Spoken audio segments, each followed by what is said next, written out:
बारामती लोकसभा निवडणूक अनुषंगाने बारामती शहर पोलिसांकडून रूट मार्च कार्यक्रम काढण्यात आलाय। या कार्यक्रमामध्ये 270 अधिकारी व जवानांनी सहभाग घेतला होता।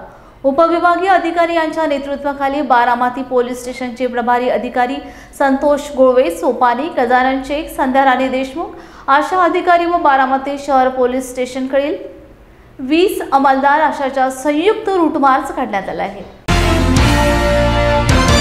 आगामी लोकसभा 2024च्या अनुषंगाने बारामती शहरामध्ये निर्भीड वातावरणामध्ये निवडणुका पार पाडाव्या यासाठी CISF कंपनीकडील 3 कंपन्या आणि पोलीस दलाकडून पोलीस स्टाफ असं संयुक्त रूट मार्च बारामती शहरामध्ये घेण्यात आला।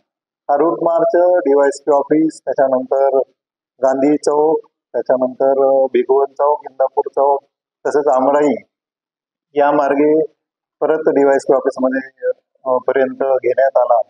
याच्यामध्ये लोकांपर्यंत हा संदेश जावा की पूर्ण निर्भय वातावरणामध्ये निवडणुका पार पडणार आहेत, कोणालाही कसलेही भीतीचं कारण नाही, याकरिता हा रूट मार्च घेण्यात आला होता।